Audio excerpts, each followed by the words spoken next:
Howdy, folks, and welcome to another day in the Milky Way. And tonight we got a great show. It's our 100th show with my co-host David Null. Hawkeye. Yes, 100 shows. We've made it and lived through all of it. yes. We got we got lots of stuff here. I'm gonna. Oh, come on, you stupid thing! I gotta select the screen here, and I gotta do this, and we're gonna have some celebration music. Here we go. Woo-hoo!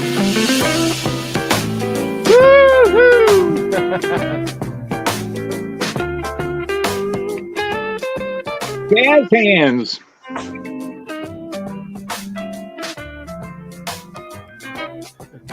100 shows. 100 shows, people. Anyway, I hope that music came through. Yeah, there you go. Let's get the lighters out. Mine's right here. I got the little. Yay! Can you believe it's 100 shows? No, I can't actually, but we're here. Yes, we are here. It's been 100 shows, and I am looking forward to reviewing that. That's what we're going to kind of do tonight. We're going to review a little bit and see what's some of the most memorable things that you can think of. You know? Oh, who, me? You're asking the old guy with the slipped memory? Yeah. What can you think of that's been really memorable? The fact that we've done 100 shows. There you go.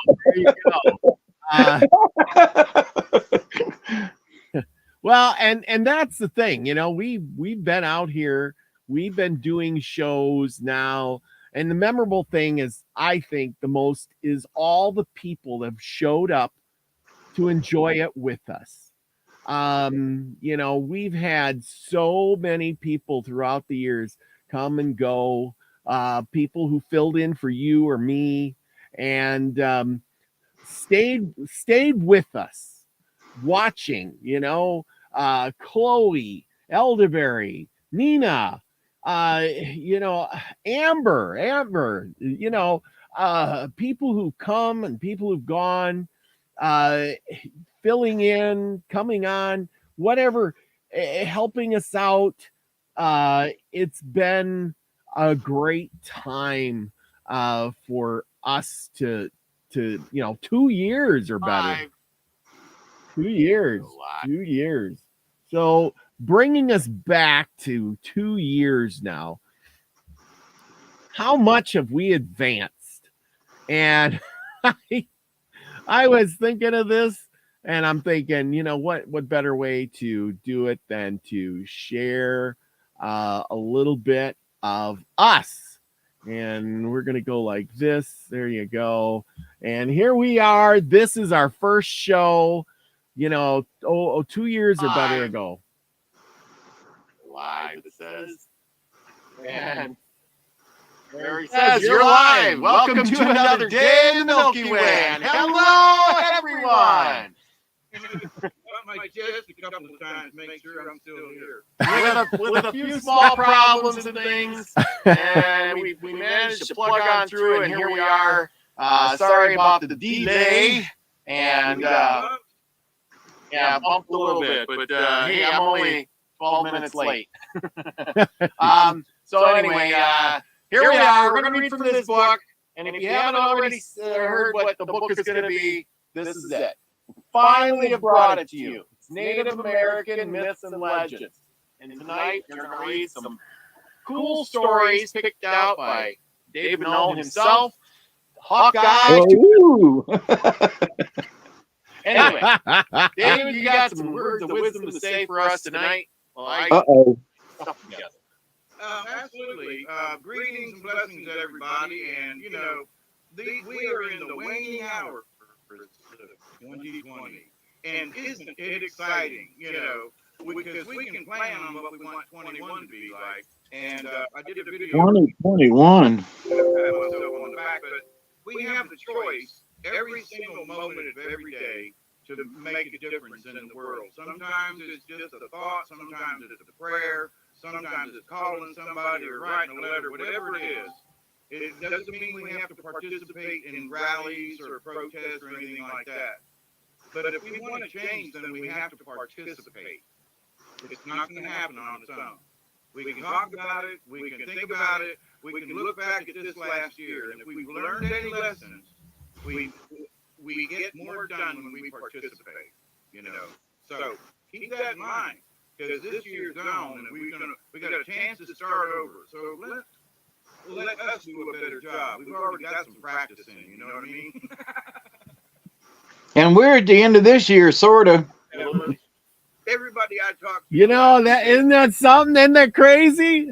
that was like the end of 2020 we started, and it was cold, snowing, and New Year's was just right around the corner, and we started doing these shows. You know, oh my gosh, the lighting was bad. The sound wasn't so good. My computer, we were 15 minutes late on our first show, but we managed through it. It's been a heck of a ride. Oh my gosh. And we finished that entire book, and we're on page 200 and what? 10? 210 in this other book. Yep. So, you know, we've done a lot of reading and a lot of discussion. And how many hours is that, Robert? Oh, if we average 2 hours a show. Well, when we started out, we were doing an hour show, and somewhere along the line, it's just ended up to be a 2-hour show, or close to 2 hours most of the time. I think a couple of times in there, as I reviewed some of these shows, we were up to 3 hours. It was crazy. Oh my gosh. And I got them all here. There was crazy ones here. Let's go back to episode 3. Oh, let's see. Oh, Jiminy Christmas. Go on. Let's see what happened after a couple of episodes. Let's see. And oh man, we were getting better. And here we go. And well, you talk to him. Huh? You go ahead. we're live. Hello, everybody. But I want to go get more coffee. We'll go get another cup of coffee. You go right ahead. ahead. Everybody. I will say hi to everybody. We'll get the show on the road. All right, I'm going to go get coffee. We have to shut something off here before. There we go. There's just talking in the background. Don't you worry, people. We are good to go here, and I gotta shut this thing off. Okay. Well, some things never change, dude. Oh my goodness gracious! How we are we on? We're live? Look at that, we're live. I look back at those. It's like I don't even know what we were doing. Oh, still learning how to push the right button. yeah. Let's speed it up, and we're gonna go to episode 15. Let's see what episode. Okay, we were getting a little bit better by our 15th episode, and things were starting to improve for both of us. Let's go to this one. Right on time. Actually, the StreamYard it does a little bit better. And hello, everyone, and welcome to another day in the Milky Way. Believe it or not, here we are again. Oh, I gotta shut this. Look at that! I got double me.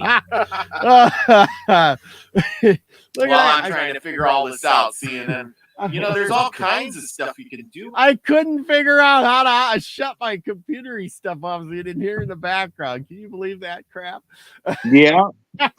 I was just getting the hello and welcome to another day in the Milky Way down, at that point. On the StreamYard stuff. That was my first attempt. I at want to say hello StreamYard. to everybody's in the chat room. I know there's a lot of people over at watching Raised by Giants. I was over there a good while ago. Oh, and you could hear the dogs howling in the background yet too. Oh my goodness. Crazy times there. Let's try. Well, then we really improved. Let's jump up to episode 20. That's another 5 episodes ahead. Let's see. And see what do you think we've improved on by that time? Oh, there. Go ahead. Were we on time? Yeah, that one there, we were on time. I was all excited. Oh my gosh, we're on time. I did everything right. We connected.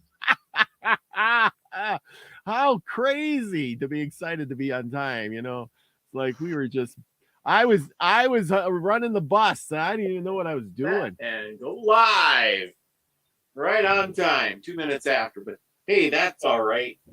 You're live, it says, and welcome to another day in the Milky Way. Believe it or not, here we are again for another week of.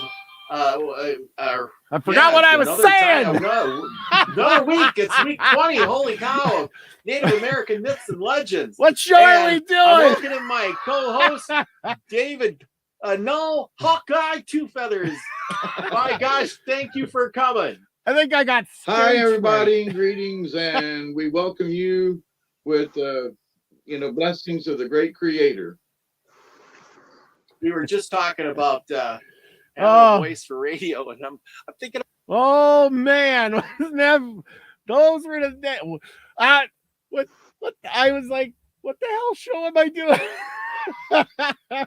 My brain went blank. I'm on stage. Oh my goodness. Oh yeah, and there I was wearing the Anachrona shirt. I got a Milky Way Messenger shirt on tonight, people. I gotta move this camera a little bit. We're still winging it, you know how it goes. But anyhow, it was fly by the seat of your pants. Even you got there, and you were like, "I'm up." blessings, everyone. Oh, but we got it down pat. Oh, it was so much fun. I remember thinking, I was learning so much, and we were going through all these different things about the Native Americans. We had, about the boats and the bows and the, all kinds of little odds and ends things, we were learning about. And then we got on to chiefs and things. I remember doing the chiefs. Oh man, I was starting to get pretty good at that. We're going to jump over to episode 35 now.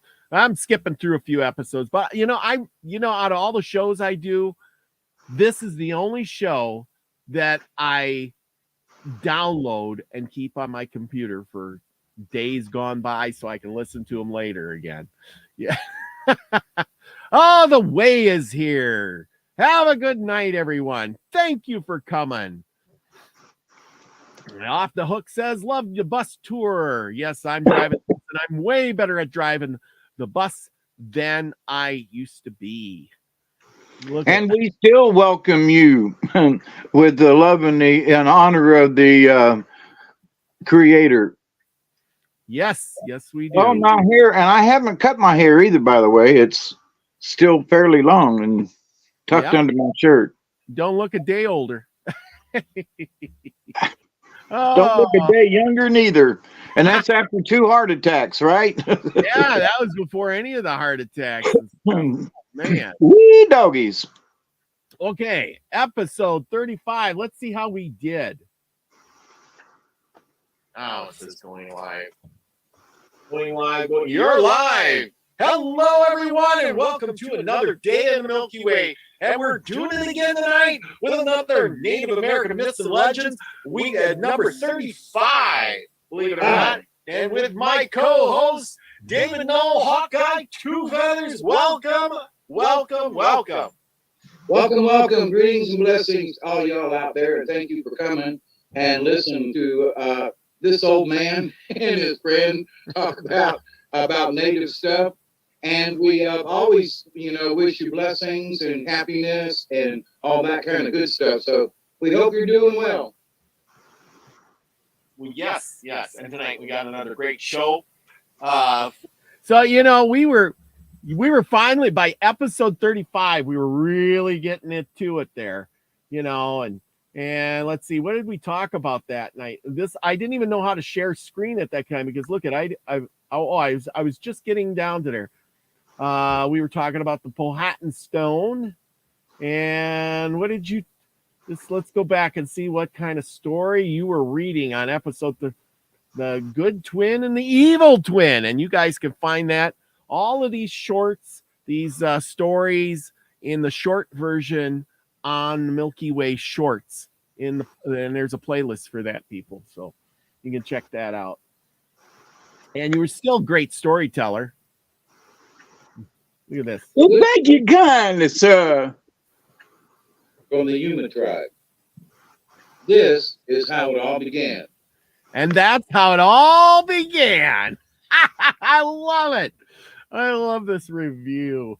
It is so cool. Like I said, we really came a long way. And, we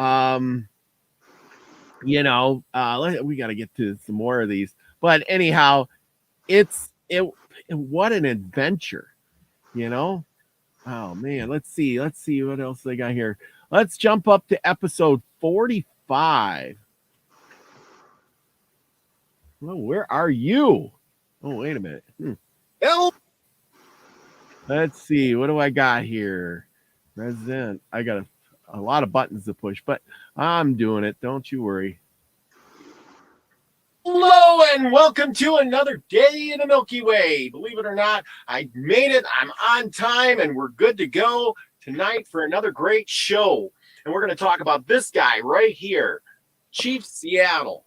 And I want to welcome everybody coming on in. Elderberry and Susie Q. We're waiting for David Null, who will be right on the way. He had to reboot his computer. He's being bugged by. Oh no, you had computer problems then too. But for tonight, we got a great show. We're going to talk about Chief Seattle tonight. And I bet you many of you didn't know that the greats. See, we're still having computer problems back in the day. And despite it all, we're still here. That's right. Let's see what kind of we were still on that book. Yeah. But he lived. Old Man Coyote spoke. Old Man Coyote. It is bad that I am alone. I should have someone to talk to. Yeah, that was the day, man. I tell you. See, but we still made it on time. Still had a good show. It was good. Let's see. Let's jump up another notch. That was 45. Let's check out episode 61. Let's go to 61. Because we 3, 4, 5. Oops.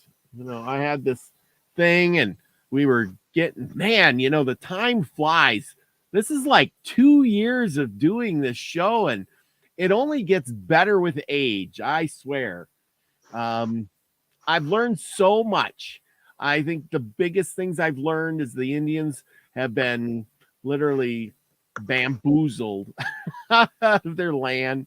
And then when they woke up and said, oh no, by that time it was too late. So yeah, that's pretty much what I learned. Okay. 2, 3, 4, 5. And this is episode 61. Well, you're live. Hello and welcome to another day in the Milky Way. We got a great show for you, but I gotta go. So I'm gonna let my co-host. Oh no, I bailed on you. David Null, Hawkeye Two Feathers, take over for I remember this show. I got like called out and I had to in a go. hurry to go somewhere, and I gotta say goodbye. But David, I appreciate you taking over a little early. And when it gets all done, just try to click out and end the stream, okay? But I'm on call, and it looks like I'm going on call. So gotta go. Thank you, everybody, for watching. I hope it's a great show. David, take over. I love you, buddy. Happy New Year, right? Yes. Sounds like I had a cold or something. Exactly. Dude, I we're think all I remember good that. on our end here, but I'm gonna fade myself out. Okay. Talk to you later. Have a good one. All right, and be safe, my brother. Look at that. Okay. What a good co-host and friend you are to take over the whole show for me. I gotta figure out how I get I out couldn't here. shut myself off. Oh, I can't believe you all So people. we say Happy New Year to all. You just abandoned me, man. And life is always got life has always got its ups and downs and in betweens. And we welcome you to the first of this year. Anyway, yeah, wow. And something that has not changed is I got to go let the dog in. Yep. Oh, those days. I tell you, I it just, let's see. I've been here. Yeah. Elderberry says, I've been here for 100 shows now. Wow. And, yeah, we've been through it all. Time traveling. I like that. Time traveling. Love it. And Chloe says, dang, y'all been through it. Yes, we have. Days I was sick. Days I didn't get there. Days I had to leave on call. Days you were in the hospital. Oh, my gosh. And then I had fill-ins, Oh, maybe we can find a fill-in here somewhere. But anyway, here I got to get. And despite it all, we are still here after 100 shows. Yep. Whether you like it or not. Yeah, exactly. Let's jump over to. Let's see where we going. 70. Let's go to 74. See, now by 74, we were starting to get much better. We were really in the groove by that time. We were really starting to figure things out. We were really 2, 3, 4. You're live! Hello and welcome to another day in the Milky Way.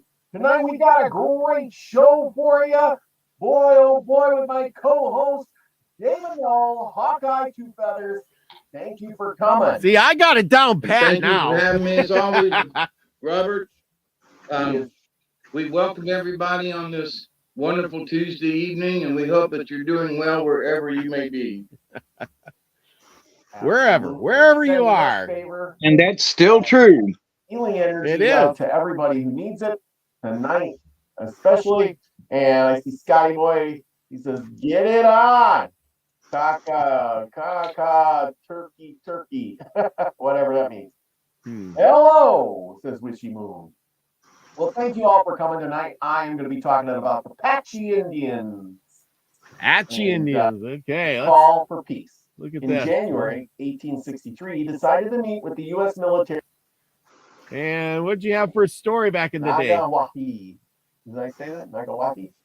The ancient deserted boy. Oh, this is when we moved to. All right. I so hope we were everybody's here, ready for the big. We were in the Seneca book already. Look at that. By then, yeah. Wow. What do you mean already? What's that? About 75? 75, and we're on page 63 already. So that's pretty cool. I mean, yeah. So, yeah, that's been 25 episodes ago. We're catching right up here. But anyway, good one there. I tell you, we'll get right on top of this, people. We got more. Like I said, I've got almost all the episodes downloaded. We're gonna go to 85. What is 85? Did we do we did some pre-recorded shows. Whoa.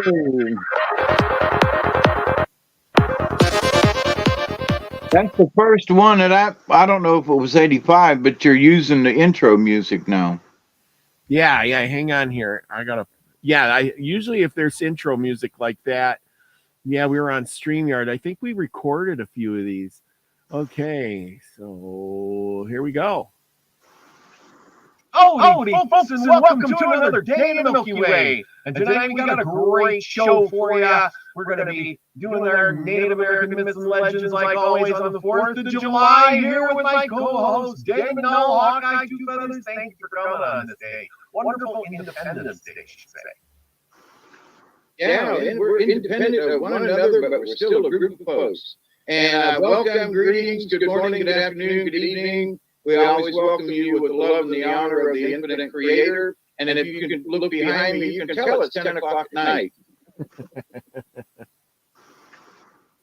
That's a lie. Well, that, yeah, remember we recorded that because we weren't going to be live on 4th of July. Right. You know, I must have froze up. Look at it. Here you are going. I'm like, we were having computer problems. Yeah, it's on record. It's just having trouble. It is. That's just normal. That's normal. Okay. Got a little slow there. See, we're still having problems even then. Oh boy, I can't believe all of you people stuck with us.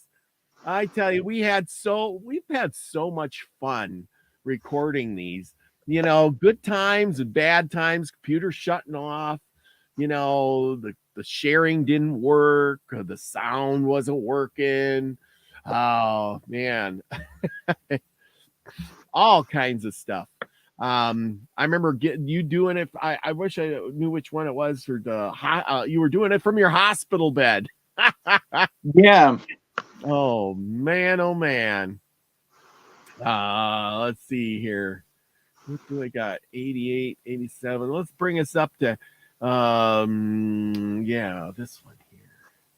This is let's go to 92. 92. Where? Okay. Got that. That's present.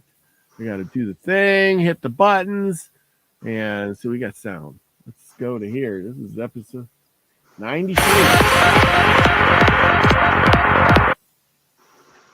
Oh, wait a minute. I got to get back. I was glad to participate. Much pleasure having you back. I'm glad that you got to participate. That was good to know, and I'm sure everybody was happy to see that you were still alive and well because rumors of your demise were widely circulating.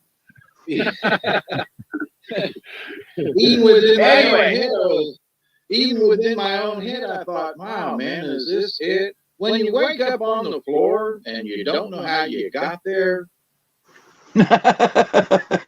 Yeah. Oh, yeah. And you don't know how you got there. Okay. Now, was that the first heart attack or was that the second? That was the second one. Ah. Yeah. Okay, and this is going to pertain to that. If these questions bother you, I don't know if that was that the dog now or is that the dog dead? No, it might be both, but it's surely the dog now. Oh, okay, because he seems to be barking all of the Duggar's always trying to get in on. If it's not my dogs, it's got Duggar. Oh boy. And this will bring us up to speed here. Let's see. The last one I got is 95 or 93.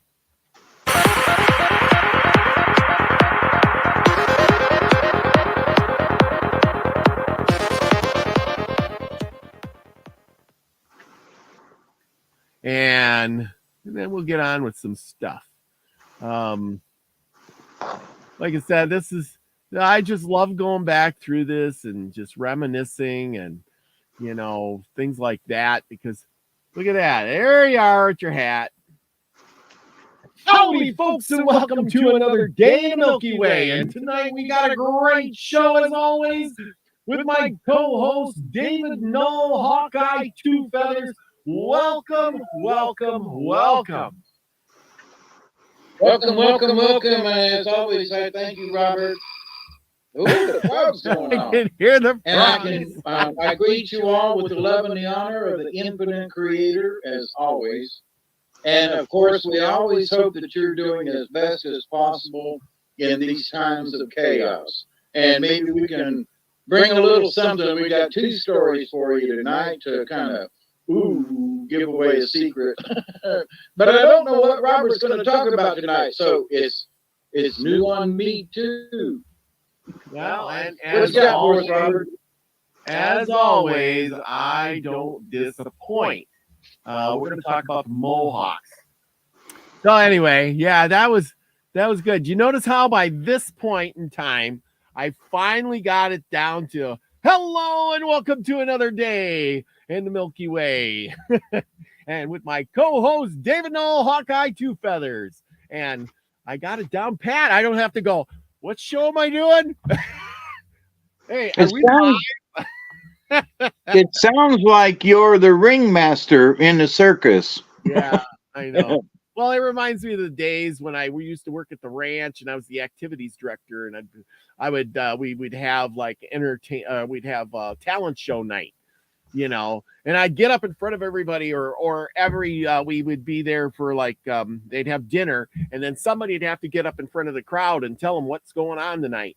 And I'd get up there, hello and welcome everybody. Tonight we got stuff going on. We got a movie in the theater. We got horseshoes down at the barn. We got lots of mosquitoes on a hayride and a bonfire afterwards, cooking s'mores. If you want, you can participate. If you don't, well, you can go right back up to your cabin and sit there and be a lump on a log. And yeah, it was good times. I tell you, it's good times. I learned a lot that way. Learning to be brave in front of crowds and just speak my mind. And I think that stuck out because when people came or they were getting married, I always ended up being like the best man, and they always loved it when I could get up there in front of everybody and get the wine glass and, you know, tap it and yell out and tell some good stuff about the person that was getting married. And they would all ask me like beforehand, like, what are you going to say? Did you write it down? What are you going to talk about? I remember the bridesmaid several times. The bridesmaid would come up and ask me this, like, what are you going to talk about? Did you write it down? What are you saying? Well, you know, how do I do this? And I'd be like, oh, don't worry, honey. I'm just going to wing it off the cuff. And you know what? Every time I did, I would ding, ding, ding. I'd jump up on a chair or a table and I'd blurt out a whole bunch of good stuff right off the cuff, right off the tip of my tongue. And people would cheer for me because it was so good. Even the groom and the bride were there just in awe when I got done speaking. I was like one of those great orators like they talk about in these Indian books where the guy, you know, the Sechum or the chief or whatever you want to call him, he would get up in front of the people and he would talk and everybody would sit there and listen in awe because he had such inspiring words. You know what I'm talking? You know what I'm saying? Yep. Yeah. Oh man, those were quite the days of. I miss doing that. Now I don't have anybody. Everybody that I know is already married and old. And they're getting divorces and dying. Oh man, sorry about that because you know, I mean, I can imagine now when you get your age, your friends aren't getting married either. Nope. No. And I still got a couple of friends that, you know, normally 1 or 2 phone calls and I can get in touch with them. And I've been calling one of my friends for the last 2 weeks and I haven't heard from him, and he's got me worried. And you know, the fact that I've lived through 2 heart attacks during our sessions of this, you know, it's like, yeah, it is true. We've lost, you know, we lost Isby not too long ago. From this community, and you know, your show is spawned from Brian's show. Yep. And so we've lost quite a, you know, about personal friends of mine, I say that we've lost quite a few over the last couple of years, you know. So I salute them folks who have come before us and who paved the way, and maybe they'll be standing at the gates when I get there, and depending which gates they are. You know, I hopefully, mean, hopefully it's the good gate. that is so true. There's people we've lost, people I don't see coming on the chat anymore, but I know they must be out there. You know, all the people who came in and filled in for those episodes you couldn't make it or I couldn't make it. You know, Courtney McMahon, you know, she came on. Courtney's a great sport. Heather Kite, she came on, filled in a few times. Awesome. I appreciate her so much. And then who else came on? Linda Brooks. Oh man, she was getting to be pretty good. She had a problem with StreamYard and her internet. And then after a while, and then one day I didn't hear from her. And she was going to do some videos and stuff. She had a lot of Cherokee heritage and stuff. So, but I don't ever know what happened to her. But you know, I know she's out there. Isby came on. I don't know if he ever come on here, but on Native American Myths and Legends Night, but he did participate a lot. I do miss him. He was always in there in the chat saying favorite everybody. I love you so much. I do miss that. I mean, we still have Michelle Can-Am Free, who wishes loved everybody, but you know, Isby, I tell you, there was never a guy that I've ever met who had so much love in his heart for everybody all the time. He was just always grateful, you know, and always would be, love you guys. Well, you know, I'm so glad to be here. Favor to you all, you know. Oh man, just pretty good. Miss that guy. He came up twice and visited me. And, you know, we talked on the phone quite a bit over the, you know, even towards the end when he was, the last place he was at. And I just kept telling him, you know, just stick with it. I didn't know how bad the cancer was. You know, somebody says, well, you got cancer. Well, you got this issue, but you don't, you know, you really don't know just how much. Hey, Teresa. Mm-hmm. Yeah, I know. It's sad. He never really spoke about it too terribly much. He always kept it on the down low and just wanted to be with everybody. And all he could talk about, and I hope he's out there, you know, floating around and going places, because he always would talk about how, you know, he wanted to get in his van, take a trip across the United States and visit everybody, you know, live in his van if he had to and visit everybody. But yeah, poor guy. But he enjoyed. We did a one with about King Og, and we did a series with that. You can check it out, and I got a playlist for that. And boy, I tell you what, he really enjoyed that. But he was already getting, I think by the time we got done with that, he was already getting a little cloudy in the memory and stuff. Yes. He just couldn't do another one. I kept saying we should do another one. And you know, I can't, you know, it's always something, but I'm glad we got that book out of the way. And he talked about that all the time. I think that was one of his, you know, bucket list things. Like, I was on a show and I got to read and I did. You know, he's so proud of that. Mm-hmm. Yeah, it was a shame that he kept saying, you know, I'm going to come up and go kayaking with you. And I was like, you know, I hope so. And we didn't make it. He made it up here twice, but we didn't. He always had to get up and go the next morning. And I'm like, can't you postpone it for a couple hours? You know, I mean, but we didn't make it that. So, but anyway, so God bless you, Isby. Yeah. And to those who've come before us. Yeah. There's a lot of people out there, and you know, and that, like I said, they come and gone. You know, people who've disappeared out of the chat, and I don't know how to get a hold of them or where they went. See, that's the thing about the internet and things like this is you get to know people from the chat, and then once in a while you get to connect with them. But then if something happens to them, they just disappear and you don't know what, they're just gone, Yep. and you just have to sit there and wonder why don't they answer their phone? Why don't they call me? Where are they? They ain't in the chat no more. I don't know what's going. Do they? Have I made some bad feelings? Hurt their feelings? Have I pissed them off? What's going on? I don't know. I mean, I love everybody here. I'm not here to make anybody mad. I'm not here to piss somebody off. I'm here to bring you some good information, spend some good quality time, provide a chat room for people to converse a little bit, to get together with my friend David Null from far over to the east of me. Way out there. Way out there. I'm sort of like the white Dave Chappelle. There you go. I will say some outrageous things, and if you happen to got pissed off, I'm sorry.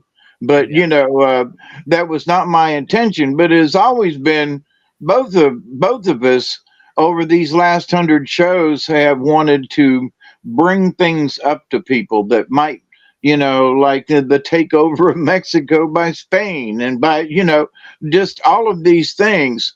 And, I was watching a video earlier when they were saying, well, there are people who were talking about reparations and, that we should give back, Mount Rushmore to the Indians. Well, which Indians? Was it the Lakota? Was it the Comanche? What tribe was there during the, and the Indians say that it's their sacred ground, but which native tribe? And, they were like, so, who are going to, well, the Spaniards owned it before the Indians did. And I was like, holy crap in a bag.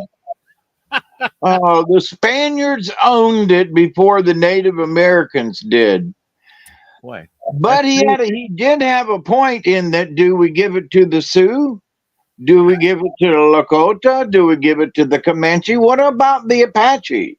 They were all in that general area. So who do we give it back to? So he had a fair point in that, but just give it to, who was the last residing, native tribe there? Give it to them. Well, and don't share it with other native tribes, but Oh yeah, here's a good one. And I was reading out of this new book I got the other day, and they were talking about all these Indian tribes in different. This is just in like Massachusetts area, and they were talking about how the Pilgrims landed and all these Indian tribes that were there. And it said here, and then the clearest, they were talking about classifying these Indians in their confederacies. And you know how there was the confederacy of the five tribes, the five tribes, and then it became 6 tribes, right?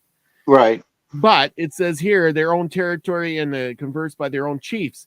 That there was the Pequots. They inhabited the eastern part of Connecticut. East of them were the Naggasets with their limits around Rhode Island. And various smaller islands in the vicinity were compromised. The Pawtucket tribes were situated chiefly on the southern section of New Hampshire. The Massachusetts tribes around the bay of their own name, and between these upon the north of the Nargassets, upon the south of the Poconots, claimed a tract of what is now Bristol County, Rhode Island, bounded laterally by the Tamanooks and the Pawtucket rivers. For some distance together with large parts of Plymouth and Barstable. And the Confederacy, Indians of Nantucket, which is now Martha's Vineyard, and over several other near Massachusetts, and the Nimimuck tribes. And later named Distinguished Interior, the Poconoks.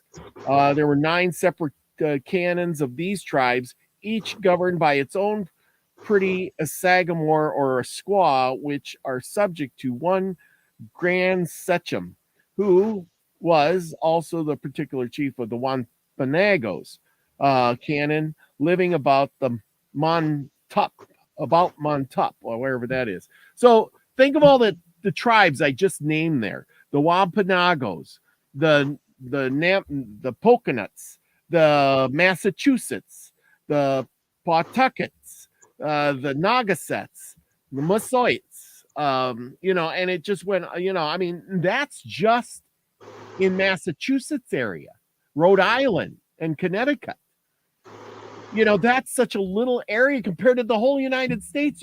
You could probably make a list of all these different tribes for day, and have a whole 10 pages of it before you finish. Now, which one of those tribes are you going to give reparations to? Right. How are you going to find which guy? Well, we got the Nimimucks or the Pawtuckets. How many are there of them left? Well, and when you go to the West Coast on the Pacific Coast, remember we talked about it and how many different native bands there were from Alaska. Just the tip of Alaska down to San Diego, we'll say. But the same thing, in my humble opinion, is similar to the Massachusetts area and Rhode Island, and in there were so many small tribes for whatever reason. And then, but the more you go west, though, the Comanches had so much land. It was like, Yeah. But then the thing is how many, before the horse, how many tribes lived there that they wiped out too? That's even unknown, so like I said, there's, anyway, there's so many tribes, just so many. And then there was little tribes, there was the Mingos and the Iroquois and and I could go on and on and on and on. The Ojibways, the Chippewas, the Delawares, the Miamis, and these are just ones I can name off the top of my head. You got and then right that lived down by you, the Cherokees and the Susquehanna and the Choctaws and the, those are the ones that just jump off the lower Muskogee and the Creek and the upper Muskogee Creek and the Mississippians. And there's several tribes that hung out in the panhandle of Florida and Alabama, Georgia line all the way across to Louisiana. Yeah. Tons and tons of, so like I said, when you start trying to narrow it down, it's like, which one deserves more reparations or less reparations? Do you give more reparations then to the Cherokee who had to do the Trail of Tears, or were there some Miamis mixed in there, or maybe some some other ones, you like the uppers and the lowers and the you just go on, and then there was other ones that had their own Trail of Tears. We talked last week, I think, with the Navajo. The Navajo had their own march to it's just crazy. But anyhow, that's the whole point of it. I need to know. Oh, okay. Well, anyway, looks like Chloe says that Desert Rose wants to go off grid next year. No internet. She is a lovely lady. Yes. And Elderberry says, Elderberry, where do you live? I know you live in the South, I think. The Delaware bought 5,000 acres of the ranch I got my bison at. They got the bison herd also. So there you go. Anyway, so there you go. Bison are everywhere. The Indians always seem to have a big chunk of land to support them. Anyhow, like I said, I've learned so many native names and tribes that just blows my mind. And I've done so much research to find out where they've come from. I think a lot of it's been covered up. Next week's episode's going to be about the cover up with the Smithsonian Institute and how they may be covering up the truth, because it seems like when they find stuff, it just disappears, and that goes back to the Native Americans stuff too, and how they may be covering that up also. Especially the giants. Yes, the giants. But I mean, right now they're doing things like they're trying, as far as I know, they're trying to get the native peoples to take back their possessions. So like if there's a museum out there, they will take down the things, the artifacts in the museum. And then they will take them and destroy them so people can't enjoy them. But then they're literally kind of destroying their own history. See how the government's trying to work them to, but they don't want people to have this stuff, saying, well, that's Native American. You can't be, just parading that around like, you know what I'm saying? Just like Yeah. they're trying to get rid of the names, like, oh, you can't have the chiefs and the you got to change those names. You can't have even the schools are doing it. Oh, you got to get rid of it. You're called the Red Men or the Warriors or something, and you got to change your logo. And then they do. Well, you're literally, they're wiping themselves off the map, destroying their own history. If it was me, I'd be saying, yes, promote it even more, promote it more, put us on the head of well, they did that already. Remember the Buffalo nickel, Indian head penny? And then what did they do? They took all that off. They started back, we were promoting the Indians. They were special. They were great. And then little by little, we've been cutting them out of society, getting rid of their own history. Right? Yep.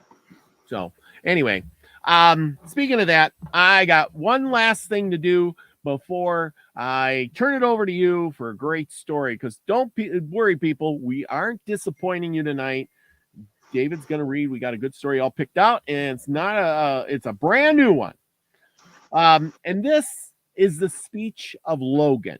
Now I've read this speech before, but it is one of the best speeches I can think of, because he was speaking from the heart.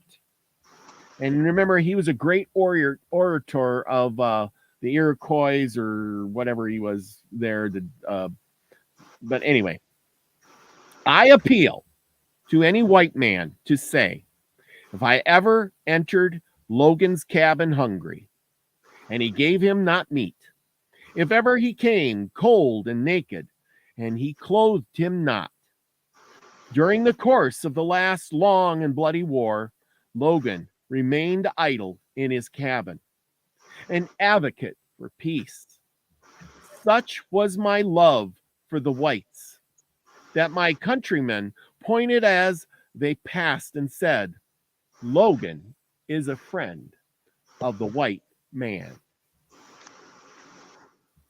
I had even thought to have lived with you, but for the injuries of one man, Colonel Crespi, the last spring, in cold blood and unprovoked murder all the relations of Logan, not even sparing my women and children.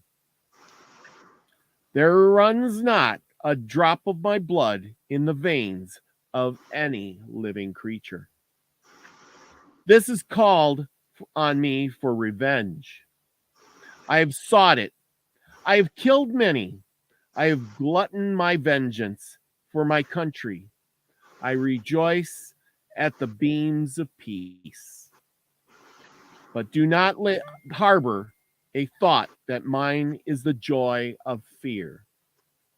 Logan never felt fear. He will not turn on his heel to save his life. Who is there to mourn for Logan? Not one. And that was Logan's speech after his family, from his wife to his children to his relatives, were all murdered. And then Logan, friend of the whites, who wanted to be friends of the whites, who learned their language and lived with them peacefully, said no more and went to war to preserve his country in any way he could. And I guess that's what it all boils down to. I think one of the biggest things I've learned through all of this is that the red man really did want to be friends. They wanted to trade. And in the end, bad things, and I do see that they were very family orientated, very much. They brought their women and children with them wherever they went. A lot of times, if they traveled to a different area, they brought them with. They didn't just say, stay in the in the village with the others, and I'm going. You're coming with me. We're going to a meeting. You're coming with. I'm bringing my whole family. Very close family knit. And when you kill their family off, I can see how that holds a lot of resentment, a lot of bitterness, a lot of revenge. And and the white man did a lot of bad things to them and tricked them, signed treaties and said, "Oh, we're going to give you all this land." And then turned around and said, "Well, there's too many of us and there's so few of you. We need to take some of that land. You need to sell us some. We'll give you a handful of beads or some rifles and some shiny stones or something. There you go. Have fun with that." And they did. And they didn't quite understand the treaties that they were signing. They didn't understand that giving away their land meant they could never go there again. They just couldn't fathom the fact that land was, just one person could own it, and then you could never go there again. They didn't really understand the concept of property. Yeah, exactly. Like, it's Mother Earth. That's what do you mean property? Well, it's the property of the state. It's the property of whoever. And it's still difficult to comprehend sometimes. Wait a minute, I got 18 and a half acres. It's my property. But when I got home today, there was 3 EMC electric company trucks blocking my driveway. It took them a half hour to clear out, but they were hooking up fresh lines down here to the house. But at the same time, I couldn't get in. They block off and said, "No, we're working. You just have to wait." So they got priority. Yeah, a lot of times. And I think that's eminent domain. Well, and I think that's the part where we just don't understand things. I mean, we've become just, pawns there too, because we think we got it good. Yeah, you got some land, but anytime the government or somebody a little bit higher than you comes along, they could say, "You got to get off of here," or "You got too much. We're going to divide it up a little bit. And you don't need, all those acres. You only need a little bit of this acre." You know what I'm saying? Also, they control you. Like when I just got my tax bill for this year for the property, and they went up another $100 in taxes. But the state of Georgia, God bless, Kemp, there is a tax break. I don't know if it's for everybody, but it maybe just seniors. But I got a $400 tax break from the state. Oh, so nice. It's like now I only have to pay $76. So you woo all right, woo. Yes. Oh, I know. See, and that's the thing, taxes are going up for everybody. I mean, because the cost of everything is going up, and the government needs more money, and they're printing it off, and they're, but it all boils down to the fact that they know. That's why when townships get a land guy in there, and he says, "Well, I'm going to buy that farm. I'm going to divide it up in 5-acre chunks." The county is like, "Woohoo!" Because you got 500 acres or 100 acres or whatever. They can only tax you so much on it because, well, it's farmland, it's tree land, so it's $20 an acre tax. But you divide it up into 5-acre chunks. Well, now your tax goes up to residential, and it's 10 times as much. Now you're paying $150 an acre tax, and they're going, "Woohoo!" This is great for us. Yep. Yeah. Well, on the news last night, for here in Georgia, they stated that Georgia property was now being considered like the Ukraine because of the similarities of the farmland. Hay must grow brave. So, and I can tell you that because my next door neighbor, Miss Sheila, who gets in the chat once in a while, and their property borders another like 500 or 600 acre parcel. Yep. Which are owned by a couple of Germans. But they rented out because they wanted the trees. Well, now that the trees are gone, what's next? But they lease it out for hunters. But the leasing of property for hunting in the last few years, ever since COVID, the amount of people that come here to the South Georgia to hunt has severely dropped. I mean, there used to be people that knock on my door, literally wanting to know if they could rent my place to hunt deer. And so anyway, where was I headed with that? There's already people, foreigners, who are buying up property here. Yep. In the state of Arkansas, there was a big thing in the news last week or so about how the governor and some of them got together and said that the Chinese could not own property to do farming thingies or whatever in Arkansas. And they passed a resolution saying that, you know, that they could lease the property, but they couldn't own it. Yep. Yeah. Yeah. I seen that. I watched her on the news signing the paper and explaining it.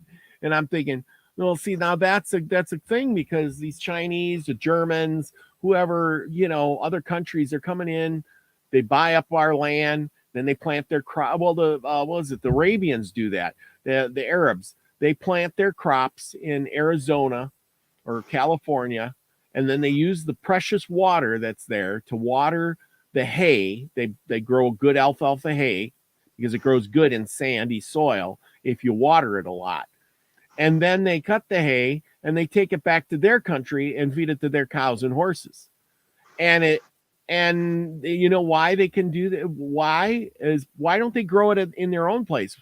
Because it's illegal in their country to water the crops when water is so valuable. So it's illegal to grow that kind of crop that takes so much water to waste. Go figure. Yep. Well, But also, depending, like when I was in Ohio, there were a lot of fields up there with beautiful corn, but not too many hay fields. And down here, they've just got done pretty much combining most of the peanuts. And as they're combining the peanuts, there's somebody coming along behind them, and they roll those peanuts, the salvage, and roll it up into hay. Mm-hmm. And so there are fields full of rounded up, you know, big round bales of hay this time of year. Well, out west and up north a year or so ago, they were coming down here and buying every bale that they could. And where you used to be able to get a bale for maybe $2 a piece, was now $5 or $6 or $7 or $10 a piece. Yeah. Yeah, because they use it for fodder, you know, and well, in other places, like you said, they couldn't grow enough hay for their animals.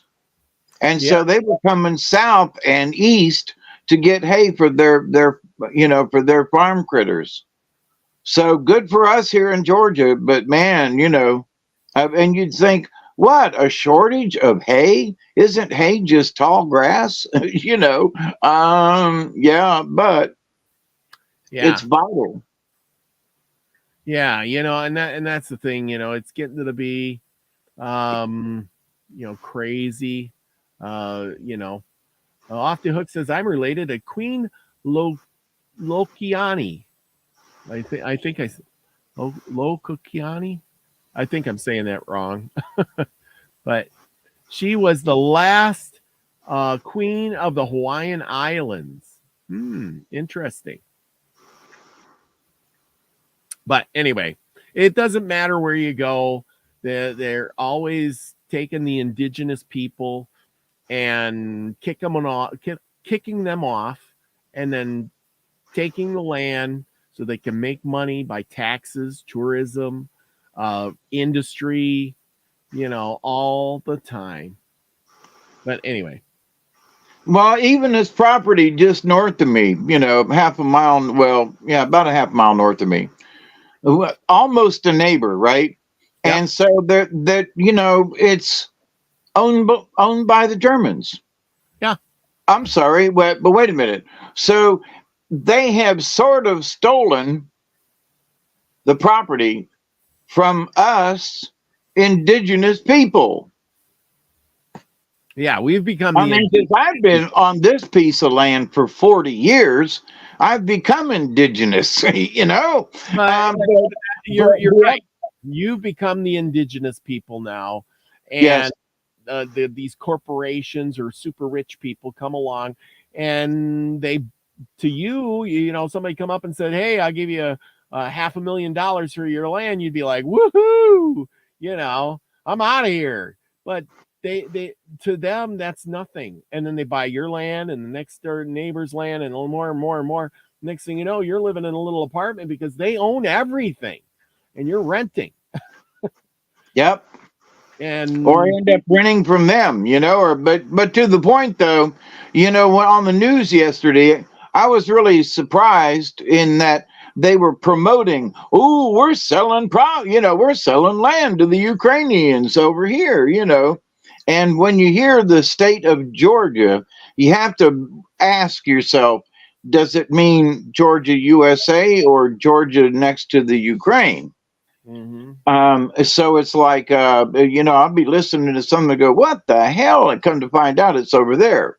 But the idea though, that it seems like they're promoting it, like, come on over, buy some land. And, wait a minute, you're going to kick the indigenous peoples off, it's going to be a sale, and it's going to be legitimate, but that's what they did when the Spanish just came over and took it over, but the English were a little better and the French a little better in that, we'll pay you beads for it, or, here's a shovel, Yep. Exactly. I got this new book today, and I was going through some of that. There's some really good stuff in there. Another 1800s book, so it won't disappoint. Groovy, man. Yeah, it's another old book. It's this one's called, I just got this today. It's McNicholson's Book of Indians. So it's got some really cool, old pictures in there. You can see that. Really cool ones too. They're like print or, something like that. I don't know if I can get it up too close without it phasing out on me. But anyway, yeah, they're done up real nice. But I am so happy with that book. Anyhow, what do you got for a story tonight? We got a good story. I'm sure we do. Well, there's quite a few characters in it, if that's any. And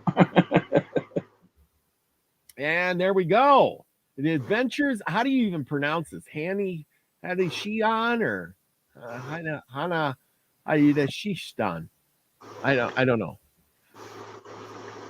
I'm going to pronounce it wrong. You're way better at it than I am. Han-ish-ionon. Anon. Han-ish-ionon.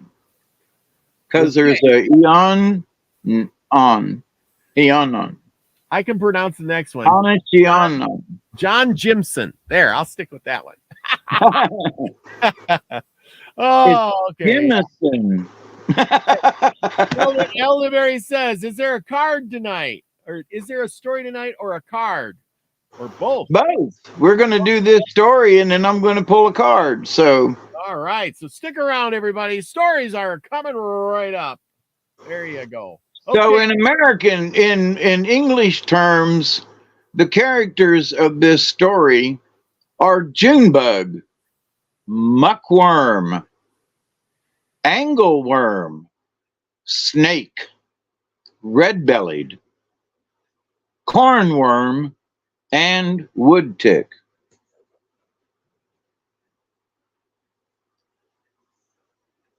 A man lived in the ground. His name, oh, let me get my, oh, gone. Hang on, y'all. Having more computer stuff is.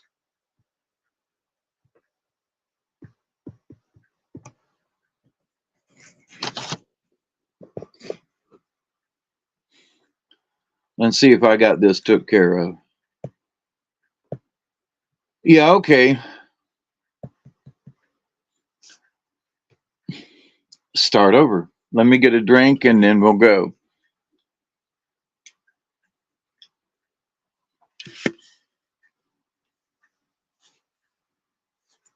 A long time ago, a man lived in the ground.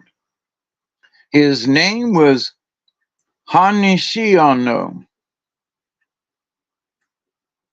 One morning, this man thought, I ought to go around the world and find people. He came out of the ground and went off through the woods. After a while, he saw a cabin, and going near it, he peeped through a crack and saw a blind woman, Cornworm. He stood around thinking about what to do. At last he said, I'll go in there and have sport with her. When inside, Hanishiono picked up live coals and put them on the woman's head. She began to cry and say, Oh, my head aches! My head aches! She didn't know that there were coals on her head. Then she thought she heard someone moving around. Picking up a club, she raised it and ran toward the noise, screaming, I'll kill you! I'll kill you! She struck out and nearly hit Hanishiono. He was frightened. He thought, she will kill me if I stay here. I'll get away. He left the cabin and traveled on. At last he came to another cabin. Looking through a crack, he saw an old blind man and thought, I'll have sport with him. As soon as Hanishiono was in the house, he took up a bucket that stood there full of water and poured the water onto the old man's head. What a rain, said the old man. My house leaks. I'll go to a corner where it is dry. And getting up, he went to the other end of the cabin. Hanishiono followed him and poured more water on his head. It leaks here too, said the old man. I'll sit where I was before and I'll smoke. Taking a pipe out of his pouch, he put tobacco into it and lighted it. Hanishiono poured water into the pipe and put out the fire. I thought there was fire in my pipe, said the old man. He got a second coal. Hanishiono poured water into the pipe a second time. A third time the old man put in a coal, and that time Hanishiono let him smoke, but he took the black flint and struck him on the thigh, saying, That's the way I do when I want someone to stop. Then he went out and set the old man's house on fire, saying, I'll burn him up. I don't want blind men around here. The old man said, It's hot here. I think my house is burning. I don't want to be burnt to death. And taking a flint knife, he stabbed himself in the breast. Blood gushed out and ran across the hut. When nothing was left of the hut but coals, Hanishiono saw that a stream of blood came from under the coals and flowed toward the west.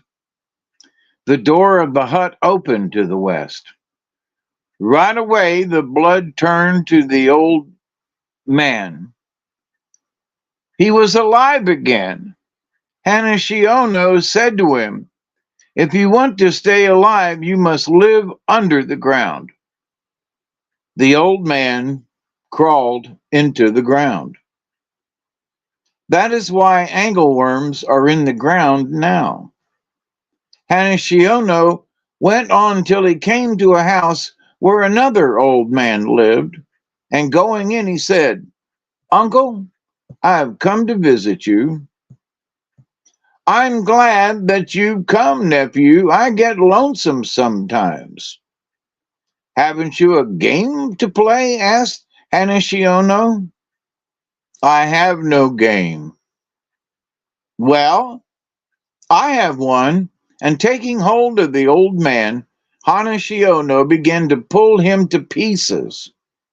He pulled off his arms and legs and killed him. Then he made up his mind to bring him to life, and he began to put the pieces together. As he joined the pieces, he pulled them out. When the old man came to life, he was very long and thin. And Hanishiono said, "You are Octodahi, red belly, a snake." Hanishiono went off toward the west, and coming to a house, he walked in and looked around. A man was sitting by the fire. Hanishiono said, "Uncle, I've come to visit you." "Very well," said the man, "I'm lonesome." "Why do you live here?" "I like to track game." "Do you catch any?" "Yes, I've just caught a deer," he said. "Where is your trap?" "Oh, down in open rocks." "Come and show it to me." They went out together, and Hanishiono found that at the place where the large rocks met, nearly met at one end, the man had suspended a tree in such a way that if it were touched by an animal trying to pass, it would fall and catch it. "Try it yourself," said the man. Hanishiono didn't think it was much of a trap. He laughed at it, but when he tried to go under the tree, he was caught. The man let him out, but Hanishiono was angry. He threw the old man down, jumped on him, and killed him, and then said, "I'll fix him up again, but I don't want to make another snake." He broke each arm into 2 pieces and each leg into 4 pieces, pulled out the body, made it longer, and put 3 legs on each side and small bits of the arms on the man's face, one on each side of his nose. Then he said, "I've finished with you." He had changed the man into an ogui. This time Hanishiono went toward the west. After a while, he came to a clean, beautiful forest. There was no underbrush. And seeing a house, he went to it and found an old woman sitting by the fire. "I've come to visit you," said Hanishiono. "I don't want you to visit me." "I don't like you," said the old woman. "Why do you live here?" said Hanishiono. "To watch. If I see a man, I kill him." "Well, that is wrong," said Hanishiono. "I'm going around to fix this world over. If I see people doing wrong, I punish them. And catching the old woman by the hair, he pulled her out of the house. She was very angry, and Hanashi Ono was afraid of her. He ran off and she after him. When she overtook him, he began to cry and beg. The woman said, "You began this now. I'll kill you." Hanashi Ono picked up a large piece of flint and threw it at her head. It bounded back and hit him. He fell over, but soon sprang up and threw a second. This time, he killed the woman. "I'll not bring her to life," said he, and he pounded the body till it was a mass of blood and bones. Then he sat down and watched a little stream of blood that came from that mass. When the blood dried, a very small, thin insect came from it. "I didn't kill you after all," said Hanashi Ono. "Now you can live forever, and I'll call you Sedowargihiwad, wood tick." She was a mosquito before. When Hanashi Ono came to another house, he heard someone singing. He stood at one side of the house and listened. The song said, "Hanashi Ono is walking around this earth. Hanashi Ono is walking around this earth. Someone is singing about me," thought Hanashi Ono. The singing stopped and he heard a man say, "Last night I dreamed that Hanashi Ono came here and was standing outside." He went in and said, "Yes, I'm here." The man laughed and asked, "Which way did you come?" "I came out of the ground. Wouldn't you like a new blanket?" said Hanashi Ono. "I would like a new blanket. Mine is worn out." Hanashi Ono got some slate stone, dug out 2 small bowls, and gave them to him. "How can I wear these?" asked the man. "I'll fix them," said Hanashi Ono, and he put one on each side of the man's back and fastened them on so they couldn't come off. And the man, who had been a woodworm before, was changed to a June bug. "Now I have finished my work," said Hanashi Ono, and he went home to the hole in the ground under the center of the blue. He was a great power, and that was why he was called Hanashi Ono. Whenever he came out of his house under the ground, he chased people and changed them to something worse than they were before. Hanashi Ono stayed at home a long time. One morning he heard steps and he said to himself, "Somebody's coming to visit me." Soon there was a kick at the door, and a woman came in. "You are at home," said she. "I am." "You have been doing bad things," said the woman. "I don't want you to harm people.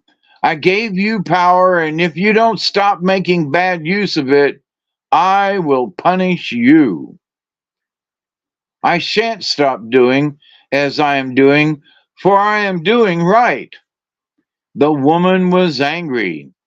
She threw flint stones at Hanashi Ono, hit him on the head and stunned him, and then she pounded him until his bones were crushed. "Now," said she, "you will be this way forever." She had taken his power away and changed him to a common muckworm. The narrator says that Hanashi Ono was an evil spirit, and that spirits like him are still walking around in the world. The end.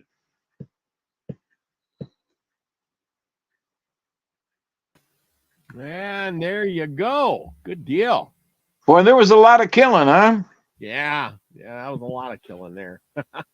That seems Yeah, to but be. he ripped them apart and then put them back together again. I mean, just Yep.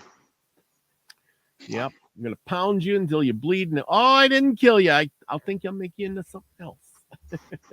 look, an insect came out, Yeah. and I didn't quite get it all, did I?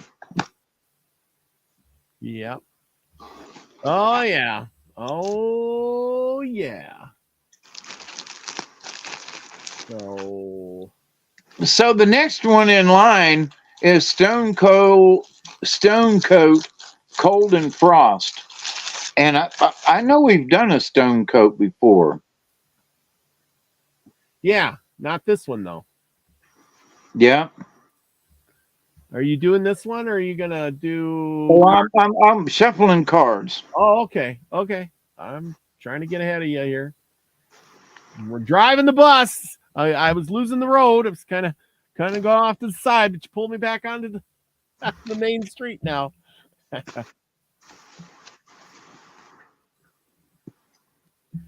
Oh yeah. Well, Dropping cards all over the place. 100 episodes. I do learn one thing, that in this world, it seems like life is valuable, but it's also cheap to everybody else. So, It's what to everybody? I says life is valuable because Right. nobody wants to lose their life. Right. It's cheap to others who don't, have the love in their heart. Like these guys that are controlling us now, and they're like, "Hey, we're going to go to war." Well, you're talking bad war. You're talking hundreds of thousands of people, maybe millions, might die. Why do we have to have war? Back in the day, in the Indian days, it was like, we're going to go to war, and more than likely, you're probably going to die. But they still went. Did they even realize what they were fighting for? I mean, in some cases, yes, they were going out to fight for their homes and being attacked. But after a while, it was more like, well, now we're doing the attacking, and we're going to go to the Indian village, and we're just going to massacre it. There's teepees down there, and there's huts or whatever, and we're just going to burn it and kill all the women and children, because, well, they're Native Americans and they're Indians. They're out there. They're going to come and get us first. We're going to get them. We're going to get them before what? What did they do to you? Nothing. They didn't. The women and children did not come to your house and burn it down. They didn't. The women and children did not come and steal your horses and try to kill you in the deep of the night. You know what I'm saying? Yep. But yet they'd go out there and massacre the village, and then they wonder, why were the Indians always so pissed off? It's the way it is. Like Logan, you kill your family and you can't help but be mad. Well, and destroy the things that you feel sacred. Yeah, I mean, think about it. Them Indians didn't have much. They had very little. I mean, what could you have if you're living in a teepee? You're going to have your little box of tobacco, maybe, a little bit of food, some extra moccasins, some clothes, or for winter, maybe. You're gonna have some trinkets, some beads or whatever you got, some feathers. I mean, nothing that's worth anything to a white man, really, in the big picture of the things. It's not like, oh, we're going to raid that Indian village and take their pots and pans and their weapons. And boy, they got.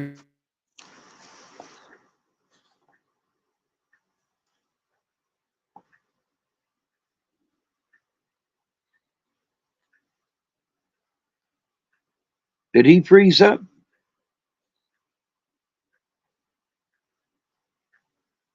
The clock's still ticking. Well, I'll keep yakking then. And pulling cards for tonight, I dropped the cards, a couple of them, and one card fell out that I was like, well, that's interesting. And it was the horse card. So a lot of times if a card jumps out of the deck at you, it's a card they want you to pull. So, but to test my theory, I put it back in the deck. Yep. Well, I shuffled it up really good, and I always hold the cards down and filter them through my fingers. And guess which one I picked? The horse The card. horse card. From upside down after putting it in the deck and shuffling. So horse is obviously in the cards tonight. So horse, number 35, power is its mighty horse power to run across the open plain, or to bring the vision of the shields dancing in purple dream rain. Stealing horses is a stealing of power, was a statement made frequently in historical Native America in a reference to the esteemed role which horse played in the native cultures. Horse's physical power and unearthly power. In shamanic practices throughout the world, horse enables shamans to fly through the air and reach heaven. Humanity made a great leap forward when horse was domesticated, a discovery akin to that of fire. Before horse came, humans were earthbound, heavy laden, and slow creatures indeed. Once humans climbed on a horse's back, they were as free as and fleet as the wind. They could carry burdens of great distances with ease. Through their special relationship with horse, humans altered their self-concept beyond measure. Horse was the first animal medicine of civilization. Humanity owes an incalculable debt to the horse and to the new medicine that it brought to the peoples. It would be a long walk to see another one's brother or sister if horse had not welcomed the two-leggeds upon its back. Today we measure the capacity of engines with the term horsepower. Dreamwalker was a medicine man, was walking across the plains to visit the Arapaho Nation. He carried with him his pipe. The feather tied into its long black hair pointed to the ground, marking him as a man of peace.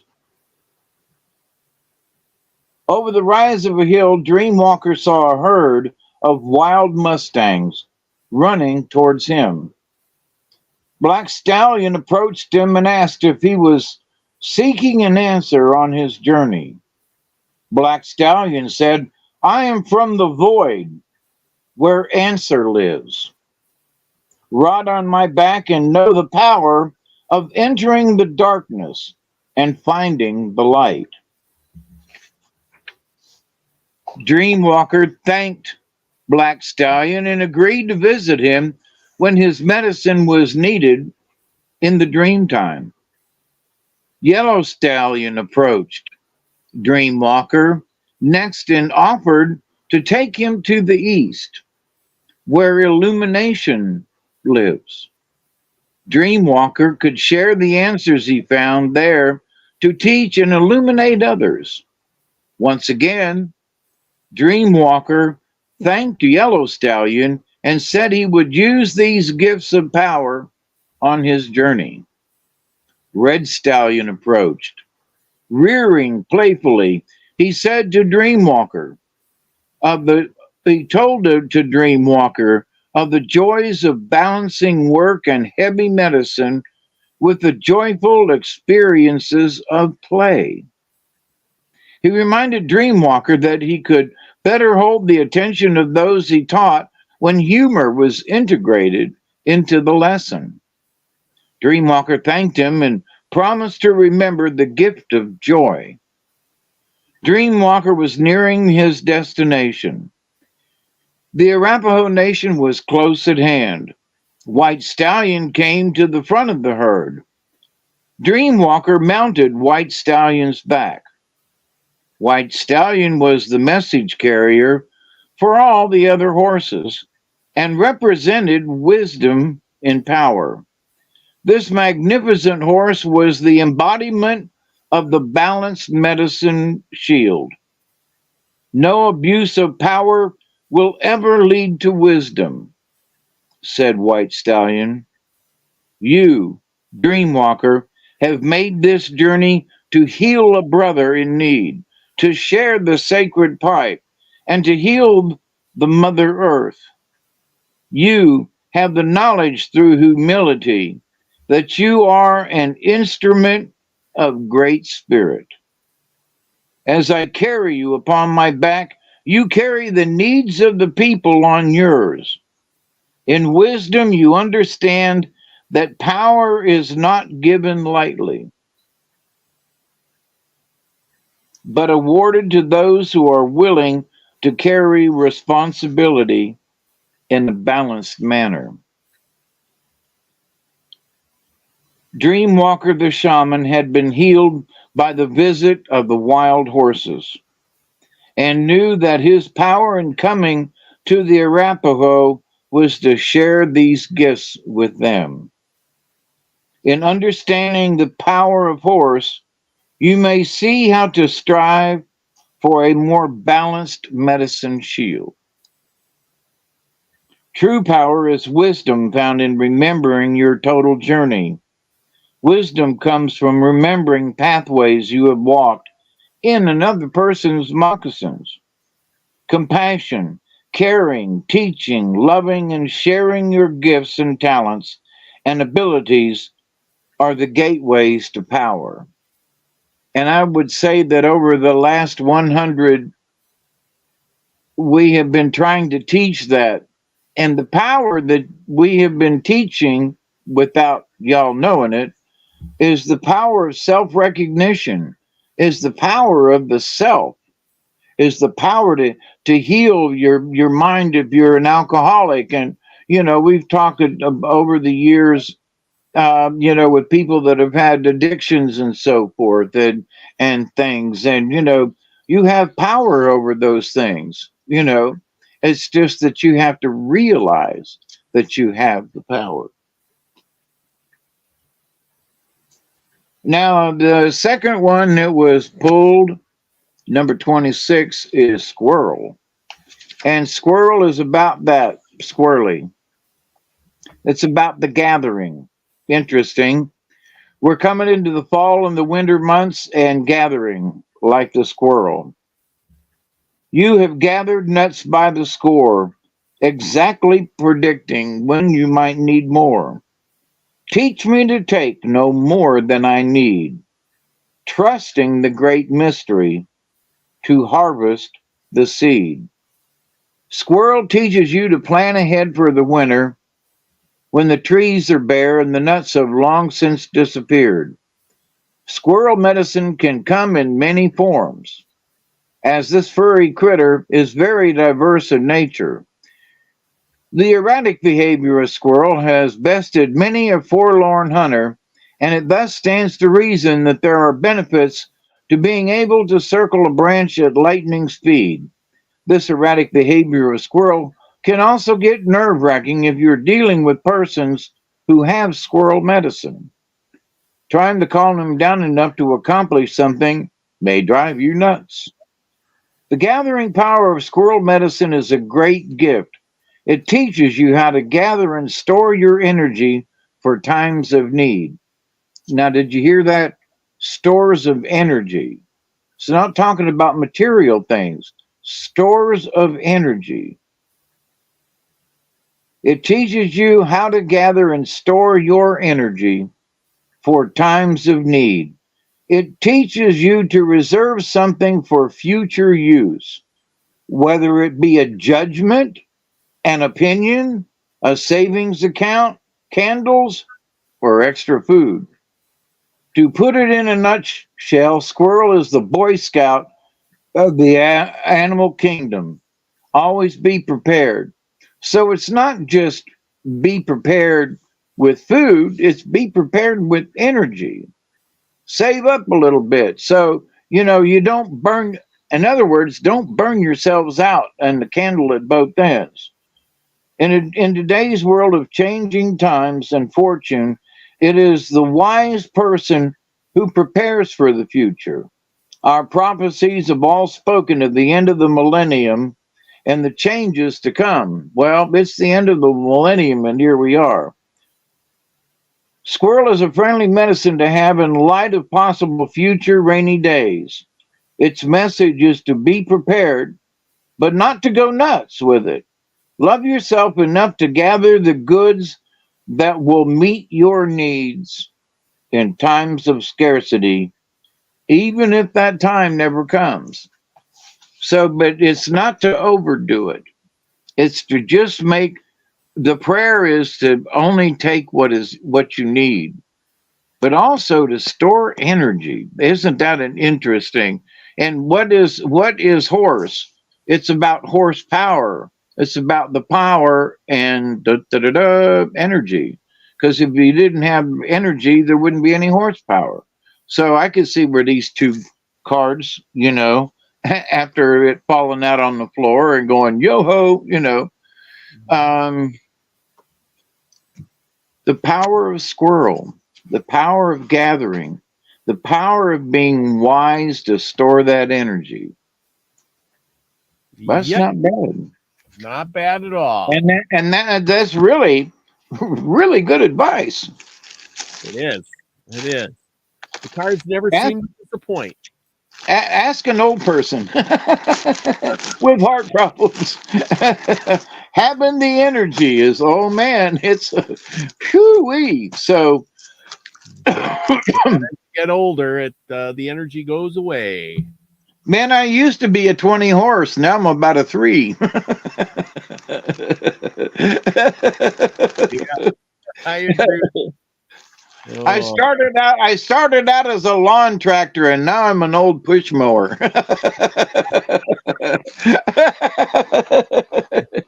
Oh, I'm crazy, I know. Oh yeah, what a great 100th episode. I hope everybody out there enjoyed it. Reminiscing a little bit of the past, what's to come in the future. More great shows, more in-depth theories. We're gonna go on searches, learn about more people. I got some great books here, everything from Sitting Bull to Crazy Horse to I love the old books because, especially if you get something that was wrote in the 1840s or 50s. I mean, that was right when the Indians were there. It's not like you could not just go ask one and say, hey, tell me about yourself. Let's go observe those Indians, eh? Let's sit down and, see what, we're going to find out about the past, like anything that happened in the 1700s or the late 1600s. You're going to have more information to carry over that may have gotten lost. You know what I'm saying? I mean, if books that were printed in 1600 are probably gone today and we'll never get them back. But somebody might have wrote them down in the 1700s or read them and then put them in a new book, and now we can read them, in the 1800s or something like that. So, like I said, it's more study. Anybody out there's got any suggestions or whatever, send me an email, and we would love to discuss that subject here. It's all good. Yeah, and I'm hoping that I've gotten some information recently after watching a special, and I didn't know how many Indian and ancient Indian mounds that are in the state of Louisiana. Yeah. And so there's one that was real ancient that sort of is reminiscent of some stuff down in Mexico. So, but Yeah. anyway, I'm going to do some more research myself because it interested me. And I'm sitting here looking at Google Earth, and there are 15 inside this one map area of Louisiana. Mhm. And so it's like, and I've been wanting to go over to Colamoki Mounds, which is near the Alabama border for me. I've been wanting to go over and take a ride. I haven't been in a couple of years, and I've done like, would love you to go. We love you too, Susie Q. And so, but anyway, I want to take some pictures and walk around and maybe do a live stream because this new camera of mine, and I have a new rubber shield and a face mask on it now, so I can drop it. No, well, please don't drop it, Dave. But at least it's just not as slippery. So, but anyway, I want to thank you all for popping in and out over 100 shows. We really do love you for coming and hanging out with us. And I know we're a couple of, I'm a cranky old man, but you put up with this all this time. And I really, I think we appreciate it. So I don't want to speak for Robert, but I dang sure do. I appreciate it. If it wasn't for our audience, we'd just be two old coots talking. I mean, it's the people out there that, drive both of us to keep doing the show because of their kind words and that they keep coming back and watching us. I enjoy doing the research to bring to everybody. And my hope is to get people to maybe learn a little bit of history, to think about it when you're driving down the road and the road is called Mississippi Road or something. You go, hey, there was an Indian tribe by that name, long since gone, but there's a reason for it. Or why is this lake named what it's named? And then you just take it for granted, and then you go, oh, hey, that's an Indian name. I didn't know that. We've been calling that for years, but then did you know it's an Indian name? Maybe you'll take a time to really see all the things around you that were actually named by the Indians, and we use them today thinking they're the white man terms, Yeah, the Little Ocklackney River. Ocklackney is the land between the land of crooked waters, and so there are a lot of places around here in the South that either are named directly from the Indians or they've taken it from. So they took from the Indians not only the land but the names for things too. Yes, the names for things. Yeah.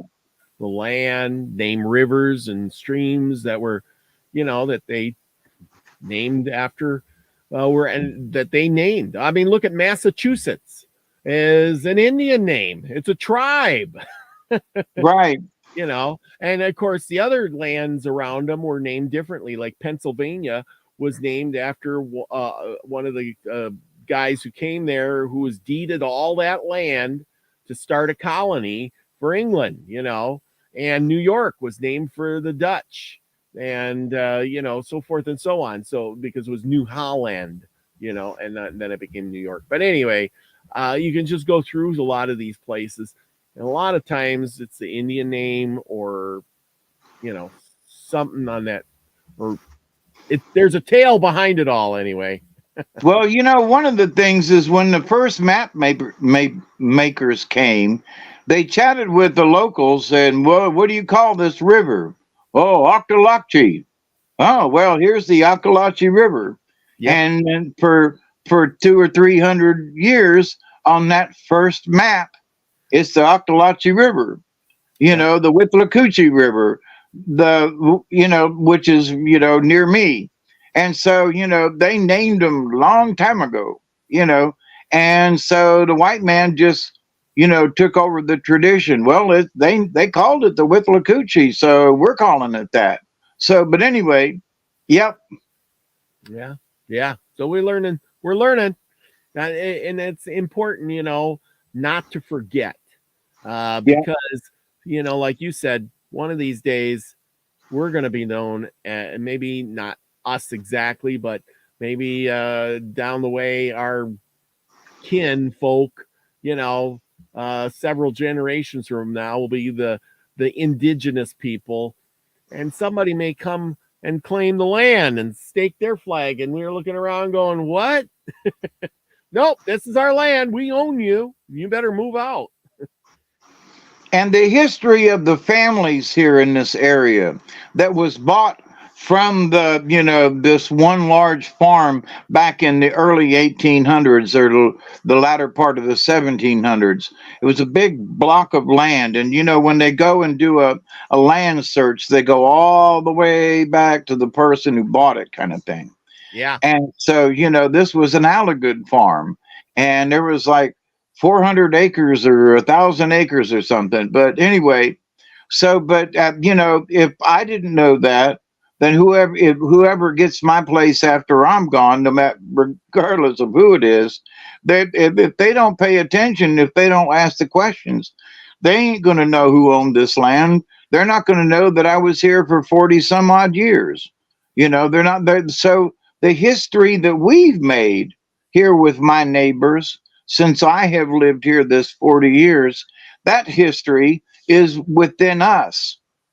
Yeah. So, you know, my neighbors, and we chit and chat and stuff. We chit chat more now than we did in the last 40 years I've been here. But, you know, old age does that. But in that, though, we have created our own history of living here as neighbors. Okay. And so, but when we're gone, nobody will know that. It'll just be gone.